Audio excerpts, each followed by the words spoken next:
All of you 1 2 3 law class with Kabir में एक बार आपका फिर से स्वागत है। आज हम आ चुके हैं लेसन नंबर 14 पर जो रिस्पॉन्डेंस में, और आज मैं आपको समझाने वाला हूं भारतीय यथार्थवाद यानी कि भारतीय विधि में यथार्थवाद का क्या महत्व है। और इस छोटे से वीडियो लेक्चर में मैं आपको इसके सभी महत्वपूर्ण तत्व याद करवाने की कोशिश करूंगा। इसके लिए आप मेरे साथ एक पोएम दोहराएंगे। और आइए जरा शुरुआत करते हैं भारतीय यथार्थवाद के बारे में। अंग्रेजों ने कहा सुनी हमारी, अंग्रेजों ने कहा सुनी हमारी, अब तो अपनी चलाएंगे। अंग्रेजों ने कहा सुनी हमारी, अब तो अपनी चलाएंगे। सारे मौलिक अधिकार, सारे मौलिक अधिकार यहीं पर दोहराएंगे। 14 से 18 तक बच्चों को मिलेगी समानता, 14 से 18 तक बच्चों को मिलेगी समानता। 1922 में होगी आजादी, 1922 में होगी आजादी। 21 में है शिक्षा का अधिकार, 21 में है शिक्षा का अधिकार। 23 और 24 में होगा शोषण, 23 और 24 में होगा शोषण।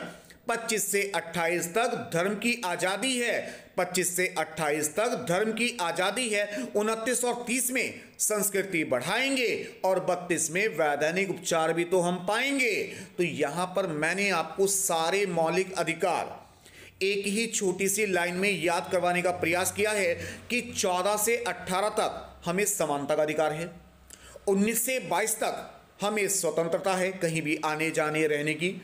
21 में शिक्षा का अधिकार है, किसी भी यूनिवर्सिटी में किसी भी कॉलेज में हम प्रवेश ले सकते हैं। 23 और 24 में शोषण के विरुद्ध अधिकार है। 25 से 28 तक धार्मिक स्वतंत्रता हमें प्रदान की गई है। 29 और 30 में संस्कृति को बढ़ावा देने के लिए हम कार्य कर सकते हैं। और 32 में हमें वैधानिक उपचार प्राप्त किए गए हैं। तो ये सब हमारे मौलिक अधिकार हैं। और आइए इसको एक बार दोबारा रिपीट करते हैं।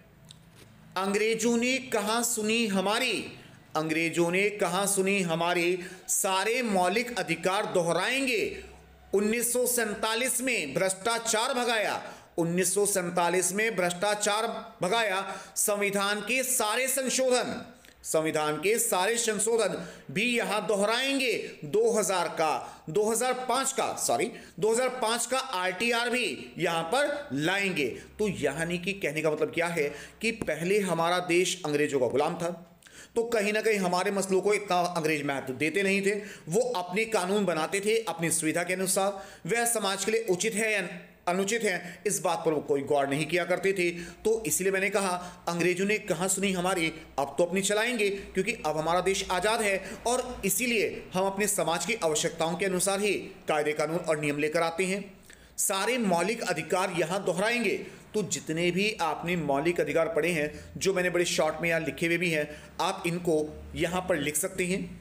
1947 में हमारा देश आज़ाद हो चुका है। हमने अपना संविधान 26 जनवरी 1950 को लागू किया और उसमें अब तक 105 बार संशोधन किया जा चुका है। और उसमें से कुछ संशोधन की जानकारी आप यहां पे प्रदान करेंगे तो आपका एक अच्छा क्वेश्चन तैयार हो जाएगा। अगर आपको मेरा पढ़ाया अच्छा लगे तो मेरे चैनल को लाइक करें, शेयर करें, सब्सक्राइब करें। 1 2 3 law class with Kabir. Thank you.